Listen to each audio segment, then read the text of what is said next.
Cienījamie konferences viesi, it īpaši šīs dienas runātāji. Es jūs apsveicu ar 2. Ventspils paralēles dienu. Un domājot par paralēlēm, kas mūsu dzīvē notiek, mēs tikko redzējām, ka paralēli dzīvo cilvēku pasauli, paralēli dzīvo tehnikas pasauli. Ventspilī mēs arī paralēli dzīvojam, paralēli kreisais krasts, paralēli labais krasts, un dažkārt mēs arī satiekamies. Kur mēs satiekamies? Dažkārt saka, ka pazūd tulkojumā, bet citreiz mēs arī satiekamies tulkojumā. Mēs satiekamies literatūrā, satiekamies dzejā, un, manuprāt, vislielākā satikšanās ir tad, kad mēs satiekam savu domu biedru. Tad mēs it kā domājam paralēli, bet domājam vienu. Un es ļoti vēlos, lai šī diena, lai jūs no vienas puses domājat paralēli par to, ko runā šeit priekšā stāvošie gudrie viedie, un tajā pašā laikā jūs atrodat sev noderīgu, labu, īpašu labu domu, kas jums ir kā ceļmaize līdz nākamajam ceļu posmam. Ar to es varētu teikt, ka šīs diena ir atklāta un dodu vārdu Astrai Štāpnē.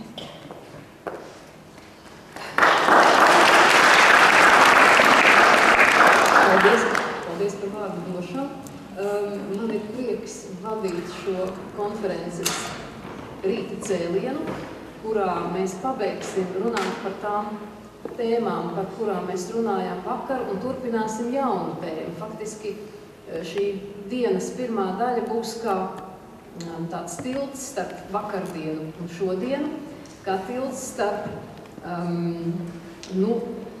to, ko mēs vakar darījām, skatījāmies uz izglītību tās vēsturiskajā griezumā, kāda tā ir Ventspilī bijusi, un nākotnes futuroloģiskā skatījumā, kādai tai vajadzētu būt. Un šeit klāt esat jūs, mūsu izglītības, tā teikt, kā saka, viesturs sīls, jo man šodien būs jārunā viņa vietā mūsu produkts, mūsu topošais produkts kaut kur, varbūt starp stadijās, starp to, kas vēl īsti ir gaidāms no profesionāla tulku un tulkotāja. Un man ir patiesi liels prieks redzēt jūs tik lielā skaitā šeit. Es saprotu, ka tas viss ir pateicoties mūsu jaukajam organizatoriskajam darbam, lielajam autobusam, kas jūs šeit atvizināja. Un tāpēc man ir jāsaka daži organizatoriski vārdi tālāk par dienas norisi, kura būs ļoti, ļoti gara. Un es jūs lūgtu būt saprotošiem un tādiem elastīgiem savā dienas plānojumā un padomāt par to, kā jūs varētu pavadīt šo dienu, pavisam arī nenoģīkstot visu laiku klausoties tikai referātus. Varbūt tādās mazās grupiņās, bet ne lielās grupās, šad un tad izejot ārā, pēlpot svaigu gaisu vai sameklēt kādu dzīvībai svarīgu resursu. Mums būs kafijas pauze, tiklīdz kā beigsies mūsu šī rīta Ventspils paralēles referātu un pārējie uz studentu konferences būs šī kafijas pauze, bet tālāk studentu konference ir plānota no 12 līdz kādiem 4 pēcpusdienā, tas ir smags pārbaudījums. Runātājam, protams, runātājs satraukti gaida savu kārtu un runājot, kā mašīnai pie stūras, vienkārši ir jāvada un jādara viss uz priekšu, bet pārējiem klausītājiem brīžiem es saprotu, ka var uznākt arī tāds zināms atslābums. Organizējieties, dariet tā, rīkojieties savā starpā vienoties, tagad es iziešu mazliet laukā pēlpot svaigu gaisu, kādi 3-4 iziet, pēc tam atnāk atpakaļ nākamie, un tādu plūstošu grafiku es gribētu redzēt. Tātad tas tik daudz par organizāciju, jā, un vēl tas pēdējais bēdīgais punkts. Autobusu atpakaļ nebūs. Autobusu atpakaļ nebūs. Jūsu rīcībā ir jūsu K2, jūsu rīcībā ir pilsētas transports mazie minibusiņi, kuros, protams, jūs visi uzreiz nevarat ietilpt. Tā kā ir šāda lieta, jo Galu galā jūs gaida arī uz noslēguma kliņģeru studentu zinātniskās konferences organizētāji tur jau tagad man jāsaka pārvērtā, tajā otrā pusē vērtāji. Un, ja šeit ir referente Agnese Rutkovska, nav Agnese Rutkovskas, jo es biju gatava piedāvāt viņu aizvest nogādāt no šī krasta uz to krastu pēc kafijas pauzes uz plenārsēdi, jo tas ir mūsu, varētu teikt, tā ziedojums lielajai augstskolas studentu konferencē, kurā plenārsēdē gaida arī kādu tulkošanas studiju fakultātes cilvēku. Nu, tad lūk, Agnesei Rutkovskai ir šis uzdevums. Es redzu, ka laiks iet uz priekšu un ievadvārdiem pilnīgi pietiek. Došu vārdu,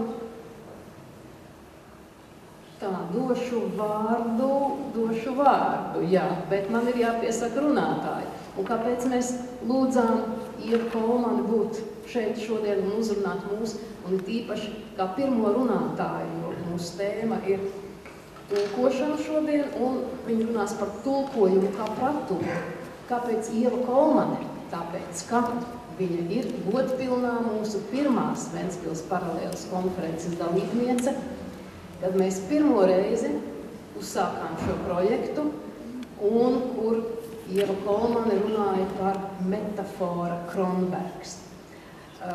Rakstīņš metafora Kronbergs ir šajā krājumā, ko mēs vakar atvērām.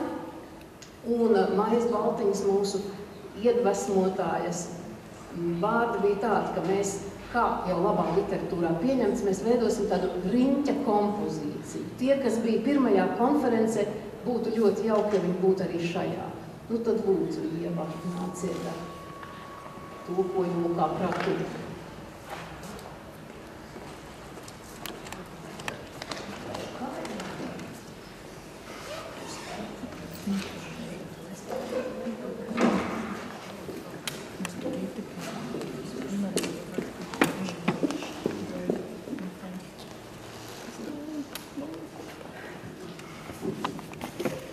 Labdien, prieks visus redzēt.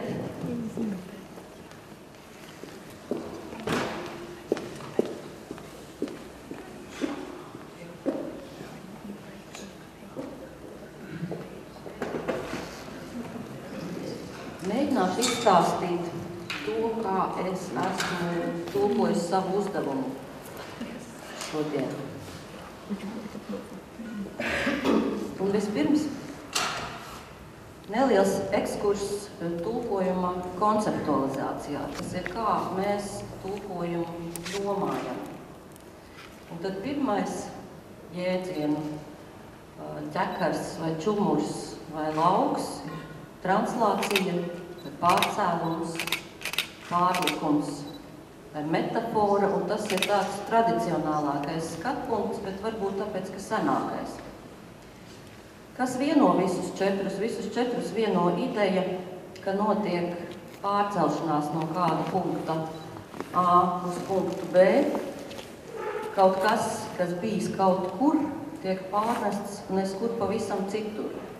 Taču visinteresantākā šajā kompānijā ir metafora, kā izcenis piekopts izziņas mehānisms, proti paskrāpē metaforu, un tu dabūsi zināt, kā saredzi to, caur ko tu metaforiski, ko tu esi skaidros. Un formāli skaidrot kā nozīmes pārnesums, metafora citkārt raksturota kā iespēja vienu parādību, raksturot citas parādības terminos.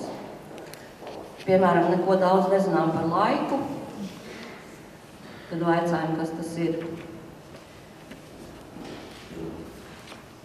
Toties to piesaucam, un ieklausoties, kā mēs laiku piesaucam, iespējams noprast, ko par to jau domājam, pirms sākam interesēties, kas tas tāds ir. Piemēram, piesaucam upi, kas norāda uz laika tecējumu, neatgriezeniskumu, neapturamību, piesaucam laika rijību, kas sasaucas ar sengrieķu mītiem, piesaucam laiku kā resursu, laiks ir nauda, zemē nomests laiks, ietaupīt laiku un tam līdzīgi. Un tāpēc turam acis vaļā un redzam, ka translācija, pārcēlums, pārlikums nav nekas cits īstenībā kā tulkojuma metaforas. Ja tulkojums, kas domāts citos terminos. Un tostarp iznāk jocīgā kārtā, ka arī metafora ir tulkojuma metafora. Un arī tulkojuma gadījumā mēs tiekam pie iespējas kaut ko vienu domāt kā kaut ko citu starpvalodu tulkojuma gadījumos, jo sevišķi. Skatpunkts ir ierasts, taču tikpat maldinošs kā pašas metaforas gadījumā. Arī metaforas gadījumā diez vai nozīmi iespējams pārnest kā krabu, jo nozīme no punkta A nekur nepazūd pārnest uz punktu B. Anekdotas to norāda. Neizlasi lūdzu visu avīzi, atstāja arī man kaut ko. Tomēr metaforas nedara novērtēt par zemu. Un pat, ja metafora nedod mums definīciju, tā viņa iztēri.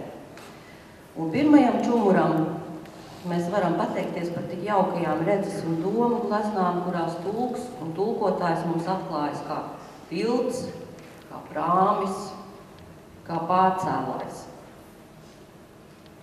Ja mēs meklējam vietu šajā ārkārtīgi sarežģītajā schēmā, kur tas tulkojums un tulkotājs ir, tā ir gultiņa.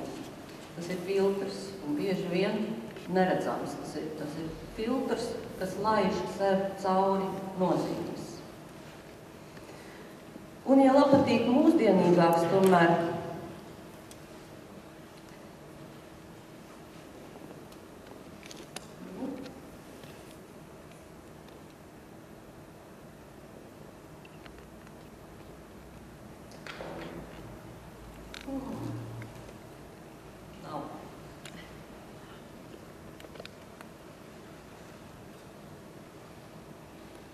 ir. Ja patīk mūsdienīgāks, tomēr no sākta gala arī ar aizapziņas kaktiņu nojausts skatpunkts ir vēl cits. Saistīts ar interpretāciju, un tā schēma kļūst mazliet sarežģītāka. Un šajā jomā, ja pirmajā gadījumā mēs meklējam savu metaforu, ko mēs par tulkojumu domājam, šajā gadījumā mēs mēģinām atrast atbildi pašā vārdā, ko pats vārds par sevi saka. Vēršamies pie etimoloģijas, pie vārda vēstures, un starp citu nevar nepieminēt, ka šajā ziņā latviešu valoda izklausās īpaši prātīgi, tāpēc, ka latviešu valodā caur sinonīmiem, tulkojuma sinonīmiem, pārcēlums, pārlikums, starpojas tā pirmā schēma. Savukārt, ja mēs skatāmies pēc Konstantīna Karuļa vārda tulks, etimoloģiju, tad tas ir aizguvums esot no senkrievu valodas un saistās ar skaidrošanu. Interpretācija kā skaidrošana, tulks kā vidutājs, un iegrozoties šādā saredzējumā, tulkojums neizmērojami pieņemas svarā. No šauri valodnieciska fenomena, lai gan par šauru dēvēt to negribētos, tas izaug par tādu, bez kā mums gandrīz nekas cits nav dots, jo visplašākajā nozīmē tulkojums ir alkas pēc saprašanas. Ja jums cels priekšā nesaprotamu tulkojumu, jūs to par tulkojumu nesauksiet. Un šajā ziņā neatliek nekas cits, kā pasludināt tulkojumu neizbēgamību kā tādu, jo tulkojam mēs ne tikai vārdus un izteikumus to kontekstā, bet arī visu, ko uztveram. Turklāt lielāko daļu uztvērumu, skaņas, gaismas, ēnas, smaržas, garšas tulko sataustām. Un to, kas liek par sevi manīt izjūtās, tulko smadzenes pašas par sevi. No neirofizioloģijas apcirkņiem. Neirofizioloģijas pētnieks Atūska Vanda. Citāts. Uztvere ir smadzeņu mēģinājums uzminēt, kas notiek ārpasaulē. Prāts apvieno izkliedētus vājus un rudimentārus signālus no dažādiem sensorajiem kanāliem, līdzšinējā pieredzē uzkrātu informāciju un nervu sistēmas diktētus procesus, izveidojot sensoru pārdzīvojumu. Kad mēs redzam aiz dēļu sētas lēkājam draudzīgi noskaņotu zeltainu labradoru, tas notiek ne jau tāpēc, ka mums tiktu pārraidīti šādi dati, bet gan tāpēc, ka šādu uztvērumu mūsu smadzenes, liekot lietā tās informācijas druskas, kas ir mūsu rīcībā, noaudušas kā savu pārliecinošāko hipotēzi par to, kas notiek ārpasaulē. Proti uztvērums ir secinājums. Līdzīgi, kad padzirdam troksni un sausāmies, kas tur ir? Vēl jau vairāk, kad vaicājam, kas tagad notiek? Ar sarūpētām atbildēm piepildām savu atmiņu un no tās barojamies, lai skaidrotu atkal visu citu. Un pats svarīgākais te ir atbildēt, kas es esmu, kur es esmu, personas identitātes jautājumu. Proti, tu esi spiests vienmēr likt klāt piepūli, lai konstruētu nozīmes. Un te tulks ir vidū, kā instance,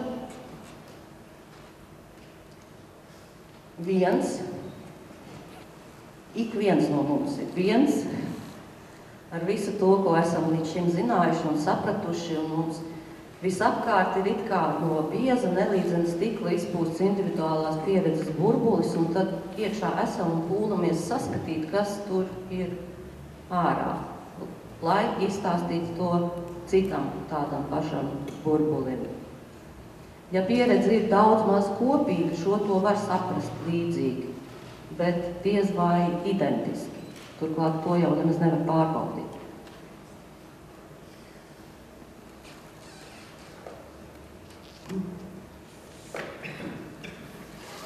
Vēl jo ļaunāk valoda, te mums nav nekāds sabiedrotais, tā drīzāk spēlē pretim un šķiet izkopusies kā rīks, kas drīzāk gatavs viest pārpratumus, nevis kādus pratumus, nav nemaz tādu vārdu.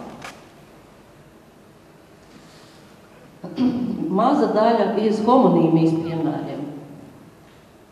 Valoda ir ārkārtīgi konservatīva un inerta, ja vārds ir iemantojis vārdu statusu, ja, kā skaņu kombinācija, tad visdrīzāk tas saglabās to skaņu kombinācijas formātu, nozīmes ņems vēl klāt. Ja. Laiku jūtam 3 nozīmes. Viens ir chronoloģiskais laiks, viens meteoroloģiskais un 3. ir suns.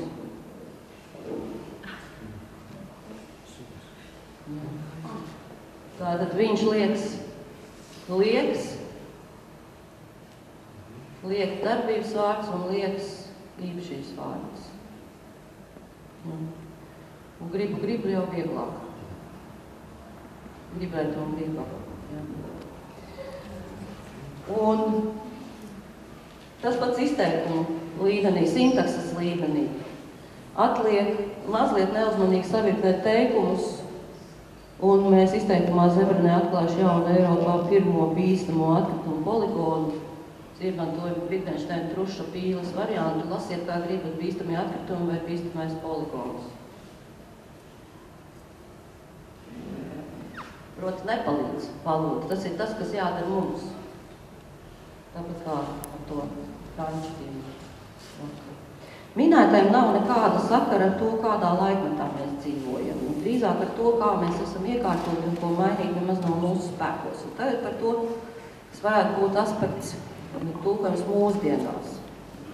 Mūsdienu pasaulē tulkojums no tulkojumiem visās citās pasaulēs atšķiras tikai ar to, ar ko šodienas pasaule atšķiras no citām pasaulēm. Proti, visai strauji mēdz mainīties normas un, protams, reālijas denotāti. Un tad, ja mēs brīnāmies, kāpēc tulkojumi mēdz novecot, kamēr oriģināli ne, tad viens no iemesliem varētu būt tāds, ka mainās normas drīzāk, nevis valoda. Valoda mainās lēnām. Līdz nesaprotamībai dabiskā valoda pārvēršas gadu simtos, ne jau no dažu paudžu laikā. Un, ja piesaucam kādu laikmetīgu vaibu, izskatās, ka tulkotājiem mūžšanai strīds vai tulkojumam jābūt avotu kultūras vai mērķu kultūras kalpam. Šodien jau sadrumstalojies tā saucamajā tribālismā. Ir daudz grupu, sievietes, etnosi, veģetārieši, kas varētu vēlēties gluži citu viena un tā paša teksta tulkojumu. Piemēram, inuitu mīts un frāze ādas, kas nodīrātas nepilnu gadu veciem ronēniem. Grūti, īstenībā šodien gandrīz droši tulkojumā Rietumē Eiropā frāze pārtaps neitrālā roņādas, ņemot nost to semantisko klātlikumu. Un ne tikai politkorektums tur ir vainīgs, tur ir vainīga arī vesela kultūras izjūta. Un, ja dušīgi spērsim un vēl soli tālāk nonāksim pie apziņas, ka tikpat labi savu individuālu tulkojumu varētu sagribēt katrs no mums, un te nu mēs attopamies apmetuši apli, atgriežamies pie tā, ka tulks, gribi, negribi, ir katrs no mums. Un, ja gribat iedomāties, kādi mēs būtu bez tulkošanas, tad netulks klausās, bet nedzird, skatās, taču neredz, lasa un runā, bet pats nesaprot, ko. Lai cik viegli un smagi tas nākas, un lai cik viegli vai smagi tas nākas, neceriet, ka valoda vai pasaule paspērs mums soli pretim, un noslēgumā viens no miljardiem iespējamu piemēru. Mētīju ziņa, lasu, saucas Lamatas tulkiem. Visgrūtāk tulkojumā un skaidrojumā vārda gods ticis burtu savienojumam mami hlapina tapai. Jaganu valoda, kas ir spāņu valodas dialekts, kādā runā Ciltes ugunzemes arhipelāga dienvidos. Vārds nozīmē kaut ko šādu. Skatiens starp diviem cilvēkiem, kurā izpaužas abu vēlme, ka otrs ierosinās to, ko grib abi, bet neviens negrib būt pirmais. Un manā interpretācijā šeit un tagad abas puses grib, lai šai runai pienāk gals. Paldies!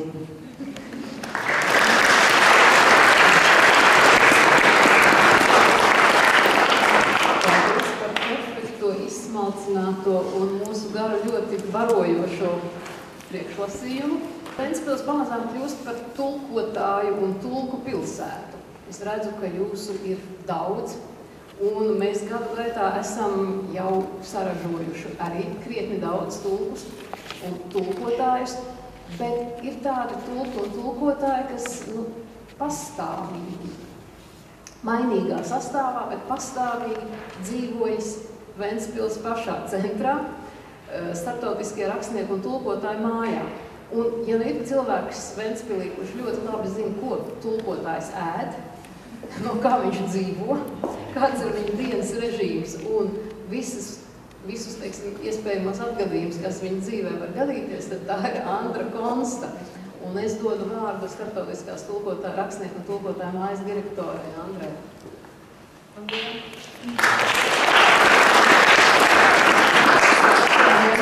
Visu to es tomēr nezinu. Es uzreiz teikšu, ko viņa ēd un visus tos viņa gadījumus. Bet šo to. Paldies Ievai, jo man likās ļoti labi, ka mēs esam tik dažādi šodien, jo Ieva mēģināja, pareizāk atsedz, nevis mēģināja, kā noris process. Un es varbūt vairāk stāstīšu par to, kas ir vajadzīgs, lai šis process sāktu noritēt un varētu noritēt.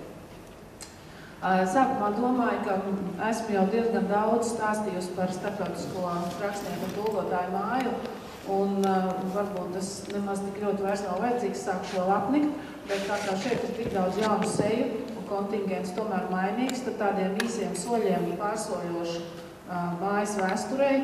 Māja tātad pat jau svinēs savu 8 gadu jubileju šīs vasaras 30. jūnijā, un piedzīvotas ir daudz, un ir daudz arī rezultātu, kuru uzskatāmais veidos, bez šaubām ir grāmatas, kuru skaits tuvojas 300, kuras jau ir iznākušas. Un tas laikam ir tas labākais, ar ko mēs arī varam lepoties. Un tāpēc tiešām tā ļoti īsi par māju, ko jūs arī varat izlasīt šajā nelielajā prezentācijā. mums mājai ir ne tikai iespēja aicināt strādāt tur rakstnieks un tulkotājs, bet arī mēs varam viņus apbalvot, un šoruden atkal būs viena iespēja mūsu un Ventspils sadarbības balvai Sudraba tintnīca, kurā māja apbalvo labākos 3 nominācijās dzeja, proza un tulkojums un pasniedz pilsētu 2 izcilības stipendijas. Nu, te jūs redzat, kam līdz šim tas ir darīts. Un man liekas, ka vislabāk mums ir veicies ar jaunajiem arī, jo visi viņi šobrīd ir tādi zināmi cilvēki literatūrā. Pārsvarā mūsu budžetu veido kultūras ministrijas, tātad valsts nauda, citiem šķiet, ka tā ir Ventspils, tā nav, mēs nenoēdam Ventspils naudu, tieši otrādi, tie, kur brauc pie mums, tie maksā nodokļus Ventspilī, un pilsētai no mums ir arī šāds ieguvums, bet naudu mēs meklējam arī dažādos projektos, kurus jūs šeit varat redzēt, un to skaits, protams, aug. Jo mājas atpazīstamība pasaulē un Eiropā šobrīd patiešām ir, nu varētu teikt, ka pietiekami liela, lai neteikt, ka tiešām liela. Tu vislabāk arī par to liecina, ka māja ir aizrakstīta, aizpildīta pusotru gadu jau uz priekšu, un mūsu 5 ekspertiem, kuru vidū ir arī Ieva Kolmana ilgus gadus, ir ko nostrādāties, īpaši pēdējos gados, jo mēs esam kļuvuši arī tādi stingrāki, un šķiet, ka vairāk, apmēram puse šobrīd arī tiek, viņam jāpagaida, teiksim tā. Mums ir vairāk virzieni, kuros mēs draudzējamies, un viens no tiem šaubām ir pilsēta, tā skaitā arī augstskola, un es ļoti ceru, ka daži no mūsu projektiem ar tulkotājiem arī tā skaitā līdz jums arī ir nonākuši, ja nē, tad tas ceru arī vēl notiks. Bet ir tāda iespēja jums visiem arī nākt uz mūsu māju, skatīties mājaslapā, kad ir kāds interesants tulkotājs, ne tikai latviešu, bet arī jūs varat atrast arī kādu citu valodu tulkotājs. Nāk pie šī cilvēka vai pieteikties mums, ka jūs gribat ar viņu parunāt par tulkošanu vai kā. Un es domāju, ka mēs noteikti atradīsim iespēju to realizēt. Neesiet pārāk kautrīgi un dariet to patiešām. Un pārējos jūs jau arī šeit redzat. Dzīve mums ir raiba, visu to izstāstīt nevar. Domāju, ka rakstīšu kādreiz memoārus. Un man liekas, ka tur patiešām būs par ko rakstīt. Laikam viss tā par šo tēmu. Un tas, ka šajā rakstnieku mājā nosaukumā rakstnieku un tulkotāju māja tulkotāji ir 2. vietā, tas patiešām nenozīmē, ka tulkotājiem tur būtu kāda mazāka loma. Man varbūt nav tik precīzi datu kā Kaktiņkungam vakar, bet tomēr saskaitīju, cik tad mums ir bijuši apmēram gadā tulkotāji, jo mājā vidēji gadā viesojas 100 cilvēku, rakstnieku un tulkotāju literātu. Tad tādu cilvēku, kurš sevi ir tieši pieteikumu veidlapā uzrādījuši kā tulkotāji, ir aptuveni 25–30 gadā. Tas nozīmē, ka drusku vairāk kā 1/4 šķiet, bet tā kā tulkotāji ir arī ļoti daudz rakstnieki, tad es pieņemu, ka tas skaits īstenībā tuvojas apmēram pusei. Un ja nu man jāraksturo tulkotājs, tad īstenībā tie ir vieni no patīkamākajiem cilvēkiem mūsu sabiedrībā, tie ir cilvēciskajā saskarsmē, jo pirmkārt viņi ir ļoti empātiski. Tas nozīmē tendētu tomēr saprast otru cilvēku, jo to prasa viņu darbs. Viņiem ir kādā brīdī, gluži kā aktierim jāieiet lomā, tad viņiem ir tiešām tajā brīdī, kad kādu cilvēku grāmatu tu mēģini pārradīt, tad ir jāmēģina iejusties šajā cilvēkā, viņa dvēseles izjūtās.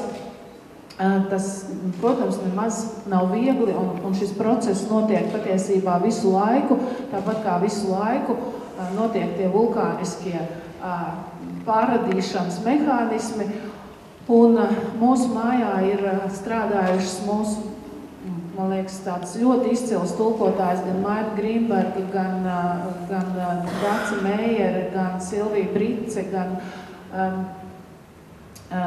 Uldis Bērziņš tulkojot Korānu. Un var teikt, ka arī patiešām vērot kafiju vai ko viņos visu laiku, joprojām iekšēji viņi ir šajā darbā, par ko, piemēram, liecina tāds gadījums, kad sāka darboties tas vulkāns pirms pāris gadiem, kur nosaukumu es atkal esmu aizmirsus, kurš sākās ar Eja un tad tālāk atcerieties tās šausmas, kad tie pelni kalni klājās pār Eiropu. Un es kādā rītā vērot kafiju kopā ar Maimu Grīnbergu teicu, un redzu, tās tektoniskās plātnes izkustās, un viņi pēkšņi iekliedzās plātnes, un aizskrēja pie datora. Es sapratu, viņa teica, ka šo vārdu viņa esot aizmirsus, un viņu jau pāris gadus meklējusi to vārdu, un pēkšņi tagad šo vārdu viņa ir izdzirdējusi, un tas ir bijis īstais. Nozīmē, ka process visu laiku notiek. Protams, es domāju, ka tulkotājs arī var tikai apbrīnot. Viņi ir arī tādi rāmi un līdzsvaroti, jo, ja tev ir jāsēž un jātulko 5 romāns, tu nevari būt tāds raustīgs un šautīgs, tev ir jābūt arī ļoti pacietīgam un jāprot ilgi sēdēt. Tā kā dibenam ir ko turēt. Un ir ko turēt arī ar tiem autoriem, jo bieži ir tādi gadījumi, kad ne tikai ir jātulko, bet valoda patiesībā ir jāpārrada no jauna. Un, ja jūs lasīsiet kādu no Maimas Grīnbergas tulkotajiem romāniem, jūs sapratīsiet, par ko ir stāsts, jo vienā no somu romāniem par karu tie karavīri tiek savākti no visas Somijas provincēm, un viņi runā šķiet, es neatceros 11 dialektos, man šķiet, un mums nemaz tik daudz Latvijā nav, lai to varētu attēlot. Līdz ar to Maimai bija jāizdomā faktiski jauna valoda, lai varētu attēlot to, kas ir grāmatā. Un arī pat Maima Grīnberga saņēma literatūras gadu balvu par Kaķis Ketu romānā Vecmāte tulkojumu, un arī tur šī valoda, izlasiet šo grāmatu, ārkārtīgi spēcīga. Tur patiesībā bija pilnīgi jauna valoda. Līdzīgi arī, kad Uldis Bērziņš tulkoja Korānu, jo vakar tie, kuri bija, redzēja, kā Ojārs Mārītis skaidro to simboliku, metaforu, kā baznīcas gleznojumos, ko nozīmē žests vai kāds priekšmets vai kas tāds, vai, piemēram, ka glāze nozīmē mērenību. Mums jau tas tā ikdienā neienāk prātā, bet arī, teiksim, Korānu tulkojot, tu nevari paļauties, ka tu to vienu vārdu var tā, kas pirmais ienāk prātā, to arī pārtulkot. Tur ir jāzina, man liekas, visu šīs reliģijas un tautas arī mentalitātes fineses, lai tu varētu to adekvāti pārcelt arī latviešu valodā. Un tas tiešām reizēm ir grūti, un tad, kad Dace Meijere dzīvoja mūsu mājā, viņa tulkoja Bolanjo 2666, kas, man liekas, arī tulkotāji ir viena no, manuprāt, gudrākajiem cilvēkiem, jo tas, kas viņiem ir jāzina, tulkojot šādas grāmatas, ir vienkārši fantastiski. Es atceros, ka Dace nāca lejā sarkans, izpūrusi un raudāt, un teica, viņš tīšām viņš to tā ir izdarījis, viņš ir uzrakstījis tīšām tā, lai es nevarētu to pārtulkot. Viņš tīšām, es viņu ienīstu šo rakstnieku. Un, protams, viss ir atkal beidzies laimīgi, un grāmata arī bija nominēta gada balvai. Tā kā mūsu mājā ir tāda laimīga gadījuma, kad satiekas arī tulkotājs ar tulkojamo, un par to mēs esam priecīgi, kā par tādu dievu dāvanu, ka, piemēram, gadījās tā, ka mūsu mājās satikās Māja Rasara un Sergejs Moreino, kuru vārdi jums droši vien ir zināmi, un viņiem ir iznākuši kopīgas grāmatas, pēc viņi viens otru ir atzījojuši, un tas ir vienkārši brīnums, ka šādas satikšanās notiek. Notiek arī tā, ka, piemēram, Nora Ikstene satika gruzīnu rakstnieku Levanu Berīdzi, viņa apprecējās, arī kāzas notika mūsu mājā, un tagad, piemēram, Norai ir iznākusi grāmata, kura ir tulkota arī gruzīnu valodā Dievmātes draudzene, un es domāju, ka Levans šobrīd strādā pie vārdu mācību grāmatas latviešu gruzīnu, un es domāju, ka tam, protams, ir liela nozīme. Un tulkotājs ir ārkārtīgi svarīga atslēgas persona arī attiecībās ar citām tautām, jo es domāju, ka, piemēram, tas, ka Zviedrijā dzīvo Juris Kronbergs, man kādreiz bija tāds teiciens, ja katrā pasaules valstī dzīvot viens Juris Kronbergs, tad latviešu literatūra neapšaubām būtu pati populārākā visā pasaulē. Jo tas, kā Juris ir strādājis gan diplomātijas aspektā, gan kā rakstnieks un kā tulkotājs, tulkojot gan zviedrus arī mums, un gan otrādi, tas arī tāds ļoti rets gadījums, kad viņam abas valodas ir iespējams, tas arī patiešām ir ļoti, ļoti svarīgi. Protams, arī var pieminēt, ka laimīgi ir tad, ja es kādu rakstnieku varu pievest pie plauktiņa, kurā ir latviešu literatūra citās valodās, viņš atrod kādu dvēseles radinieku un aizsāks atkal jauns laimīgs stāsts, kā piemēram Maija Gogoladze sāk tulkot latviešu stāstus gruzīnu valodā, kur ir iznākuši Lenka Matauškova čehu valodā. Aksiņa Volkova ieraudzīja mūsu mājā Čaku, un ko es varu vēl pieminēt, bet tad man gribas arī teikt, ir tāds varbūt ne anekdota, bet tāds stāsts par to, ka reiz kāds dārznieks strādājis dārzā un garām gājis kāds garīdznieks un ieraudzījis krāšanos ziedus, viņš ir paskatījies un teicis, cik skaisti gan te ir Dievs pastrādājis. Un tas dārznieks ir pacēlis galvu un teicis, jā, bet jums vajadzēja redzēt, kā te izskatījās, kad viņš te strādāja viens pats. Un es domāju, ka mēs arī varam gaidīt, protams, šādas Dieva dāvanas, par kurām es jau teicu, un tomēr mums ir jāstrādā arī pašiem, un mēs esam pietiekami maz tauta, lai nevarētu šo procesu atstāt tā savvaļā. Un jāšauj ir tieši mērķi, un agrāk bija, piemēram, tādi kursi izglītībā, arī bija vairāk atsaucības, un pie mums brauc mācīties valodu, un no citām tautām rakstnieki arī tā skaitā. Šobrīd tas it kā tā vairs nenotiek, bet aizdomājoties, lai tomēr tas nepaliktu pilnīgi tikai Dieva brīnumu pārziņā, mēs pagājušo gadu pieteicām tādu tulkotāju programmu, aicinot pie sevis, tieši aicinot tulkotājus no citām valstīm, nodrošinot viņiem arī iespēju mācīties latviešu valodu, uzturēties mūsu mājā un arī Latvijā, un šī programma tika arī atbalstīta. Un man ir liels prieks, ka jau šogad pie mums viesosies tāds pazīstams, varētu teikt, izcils spāņu valodas rakstnieks un tulkotājs José Luis Palazone, un ļoti ceru, ka spāniski parādīsies kāds darbs no latviešu literatūras, jo līdz šim tas tā nebija. Un, protams, ka ir valstī noteikti vairāk jādomā par to, kā atbalstīt šādus tulkojumus, jo bez valsts atbalsta tas nekad nenotiek un nenotiks. Un arī mazas valsts var ļoti daudz darīt, jo finansēt vairāk tulkojumus citās valodās, atbalstīt rakstniekus, kuri brauc uz citām tautām, finansējot, teiksim, viņu lasījumus un tam līdzīgi to citas valstis dara. Es domāju, ka te mums vēl arī valstī būtu tāds diezgan kārtīgs lauciņš apstrādājams, un mēs būtu tie, kuriem to vajag arī atgādināt. Un vēl, tulkotāji paši arī reizēm tomēr novērtē, es domāju, bieži novērtē tos savus tulkotājus, un tajā ziņā, piemēram, ļoti labs piemērs ir vācu slavenais rakstnieks Ginters Grass, kurš regulāri aicina savus tulkotājus pie sevis mājās, runā ar viņiem, iepazīstas, novērtē, pasaka paldies, un es domāju, ka tā arī ir tāda ļoti laba lieta. Viņš novērtē, cik svarīgi ir, lai viņa darbi adekvāti un skaisti tik tulkot citās valodās. Un darba nosaukums, šodienas priekšlasījuma tāds nosaukums bija Miera osta jūras vārtos. No vienas puses tas ir tāpēc, ka šī pilsēta jau pati ir jūras vārti, un mūsu māja tomēr, lai pašā centrā gan arī tā atrodas, ir tiešām ļoti mierīga. Un Vēncpils jau arī ir mierīgi, ja jūs izejat cauri pilsētai svētdienas pēcpusdienā, tad ir kā vienam mūsu ķīniešu rakstniekam jāiesaucas, kur ir cilvēki, kas ar viņiem ir noticis. Jo Ķīnā tas vienkārši nav iedomājums kaut kas tāds, kas ir svētdienas pēcpusdienās Vēncpilī.